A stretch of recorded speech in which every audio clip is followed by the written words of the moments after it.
ഇന്നലെ പറഞ്ഞ ക്വസ്റ്റ്യൻ കിട്ടിയിരുന്നു ആർക്കെങ്കിലും? 2016 ജനുവരി 1 വെള്ളിയാഴ്ച ആണെങ്കിൽ 2016 മാർച്ച് 1 ഏതായിരിക്കും ദിവസം എന്ന് കണ്ടെത്തുന്നത് എങ്ങനെയാണെന്ന് നോക്കാം. ജനുവരി 1 ശേഷം മാർച്ച് 1 വരെ എത്ര ദിവസം ഉണ്ടെന്ന് നോക്കാം.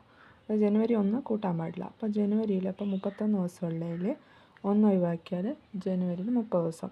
പിന്നെ 2016 ആയതുകൊണ്ട് അതിവർഷമാണ്, അതായത് ലീപ്പ് ഇയർ, ഫെബ്രുവരിയിൽ 29 ദിവസം ഉണ്ടാവും.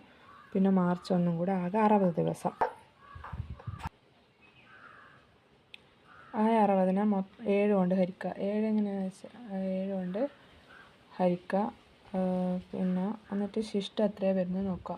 ശിഷ്ടം 0 ആണെങ്കിൽ അതേ ദിവസം, അതായത് ഇപ്പം ഞാൻ ഏത് ദിവസം പറഞ്ഞത് വെള്ളി ആയതുകൊണ്ട് വെള്ളി തന്നെയായിരിക്കും എന്ന് പറയും. ശിഷ്ടം 0 ആകുമ്പോൾ ശിഷ്ടം 1 ആണെങ്കിൽ അതിൻ്റെ തൊട്ടടുത്ത ദിവസം, ശിഷ്ടം 2 ആണെങ്കിൽ അടുത്ത ദിവസം, അങ്ങനെ ശിഷ്ടം 4 വന്നതുകൊണ്ട് ചൊവ്വാഴ്ചയായിരിക്കും ആൻസർ വരിക.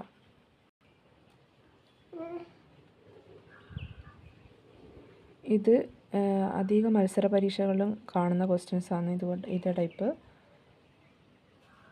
ഒരു ഏതെങ്കിലും ഒരു ദിവസത്തെ ഏതെങ്കിലും ഒരു ഡേറ്റ് എന്നിട്ട് അതിലെ ദിവസം, അതായത് ഇപ്പോൾ പറഞ്ഞാൽ 2016 ജനുവരി 1 ഇന്ന ദിവസമാണെന്ന് പറഞ്ഞിട്ട് അടുത്തൊരു ദിവസം കണ്ടുപിടിക്കാൻ പറയുമ്പോൾ എളുപ്പത്തിൽ ഇങ്ങനെയാണ് ചെയ്യുക. എത്ര ദിവസം ഉണ്ട് ടോട്ടൽ എണ്ണുക, 7 കൊണ്ട് ഹരിക്കുക, അതിൻ്റെ ശിഷ്ടം വെച്ചിട്ട് പെട്ടെന്ന് കണ്ടുപിടിക്കാൻ പറ്റും.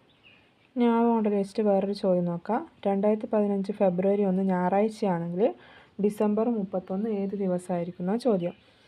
അപ്പോൾ ചിലവരിങ്ങനെ കണക്കൂട്ടി ടൈം കളയുന്നതിന് എളുപ്പമായിട്ട് ഇത് ചെയ്യാൻ പറ്റും. 2015 ആയതുകൊണ്ട് ലീപ്പ് ഇയർ അല്ല, അപ്പോൾ 28 ദിവസം ഫെബ്രുവരിയിൽ ഉണ്ടാവും.